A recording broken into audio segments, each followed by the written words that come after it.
અધિકારી એસીબીના સકંજામાં સપડાયા છે। 30 લાખની લાંચ લેતા એસીબીએ રંગે હાથ પકડી લીધા। પીઆઈ પીકે પટેલ અને કોન્સ્ટેબલ લાંચ લેતા ઝડપાયા। બે લોકો સામે કાર્યવાહી ન કરવા માટે લાંચ માંગી હતી। સરગાસણ રોડ પર લાંચ સ્વીકારતા ઝડપાયા। सीआईडी क्राइम में एसीबी द्वारा ट्रेप करवामां आवी। सीआईडी पीआई पीके पटेल और पुलिस कोन्स्टेबल लांच लेता झड़पाया। सीआईडी क्राइम द्वारा कार्यवाही जे करवामां आवी छे। 30 लाखनी लांच लेता एसीबीए रंगे हाथ झड़पी पाड्या।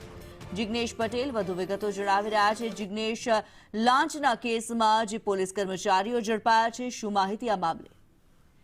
કિન્નરી વાત કરવામાં આવે તો ગાંધીનગરના સીઆઈડી ક્રાઇમના એક પીઆઈ અને એક કોન્સ્ટેબલ છે તે લાંચ લેતા પકડાયા છે। 30 લાખની લાંચ લેતા એસીબીએ તેમને રંગે હાથ ઝડપી લીધા।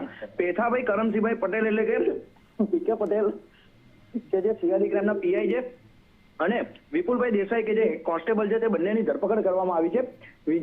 એસીબીની ટીમે ગાંધીનગર સરગાસણ પાસે આ ટ્રેપ કરી હતી અને સાથે જ જે ફરિયાદી હતા એસીબીના તે અને તેમના મિત્ર વિરુદ્ધ કાર્યવાહી ન કરવા માટે એસીબી જે સીઆઈડી ક્રાઇમના જે પીઆઈ છે તેમણે લાંચ માંગી હોવાનું સામે આવ્યું હતું।